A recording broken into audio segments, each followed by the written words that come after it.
Hulikam ang pagnanakaw ng motorsiklo sa Marikina. Pati ang sinampay, tinangay rin. Balitang hatid ni Bea Pinlac. Tila naghahabol ang lalaking yan na hindi mabasa ng ambon ang mga sinampay sa Barangay Tumana, Marikina, Martes ng madaling araw. Pero ang mga damit, hindi naman pala kanya, kundi ninakaw niya. Maya-maya, may tulak-tulak na siyang motor.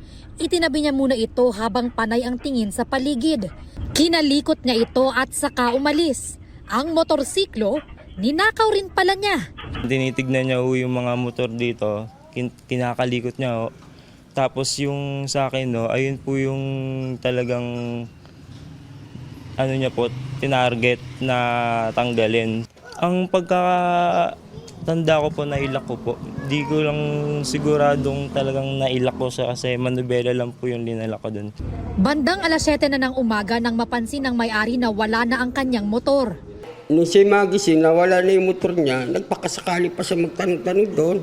Tapos kinuha pa niya yung copy ng CCTV. Yung kanya, nakalimutan niya yung padlock. Siguro sa pagod niya, dahil galing pa raw siya ng work. Siguro nakalimutan na niya. Natunton ng mga otoridad ang motorsiklo sa kalapit na kalsada. Baklas na ho. Pinaayos ko pa ho yung motor. Gumastos din ho ng... Yung anak ko, hindi ko natin sa school. Tapos pinaayos ko pa ho yung motor ko. Di rin ho na ako nakapasok sa trabaho.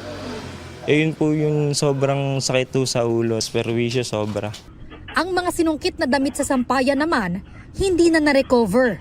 Inaalam pa ng barangay ang pagkakakilanlan ng lalaking nahulikam. Palagay ko ito, hindi tiga tumana eh. Dumayo lang dito para magnakaw ng motor. Kasi kapag ititiga rito, tiga tumana, dampot agad to. Kasi may profile kami. Bea Pinlac, nagbabalita para sa GMA Integrated News.